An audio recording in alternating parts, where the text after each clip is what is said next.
Kultúrny program spojený s Mikuláskou nádielkou má v Snine svoje dôležité a nezastupiteľné miesto.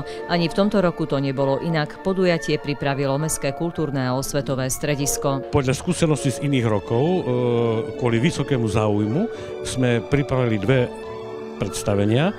Spolupracovali sme so základnou umeleckou školou a myslím si, že veľmi zodpovedne, krásne sa pripravili detičky a sme prekvapení, pretože obidve predstavenia sú beznadejne vypredané. Jednoducho rodičia, deti sa dožadujú Mikuláša.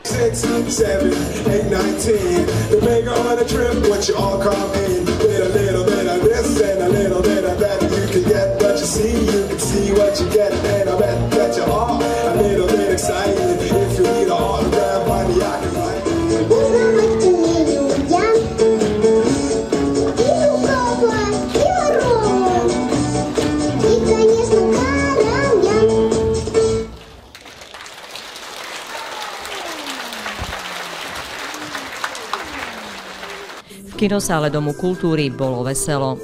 Na pódiu nechýbali zhovorčiví anielíci, spev i krásna hudba.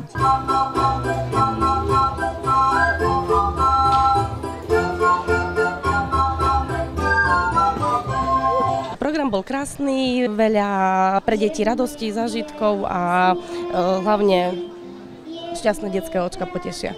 No veľmi pekný, dcera tam vystupovala, takže som spokojná. Aby rodičia videli svoje ratolesti, aké sú šikovné, krásne a tešili sa z nich. My chodíme každý rok, to je veľmi dobre, to je pekné, to je. Keď sa sálou rozozvučali známe zvony, deti už tušili, že Mikuláš je veľmi blízko. Jeho príchod rozžiaril všetky detské očká.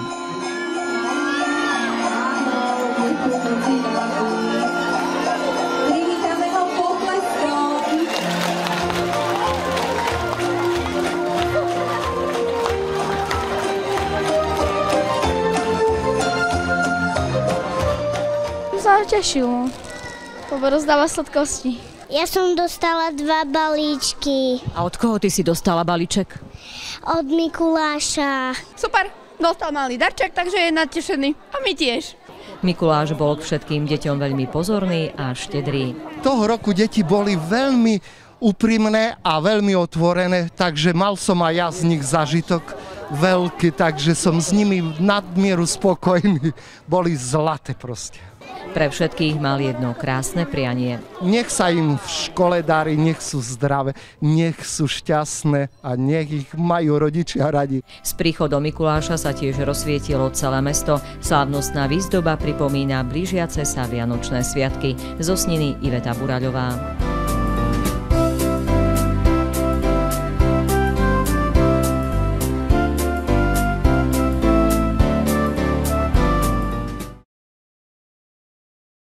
Tento záznam vám prináša štúdio Videolife. Jeho služby si môžete objednať na telefónnom čísle 0907 946 637.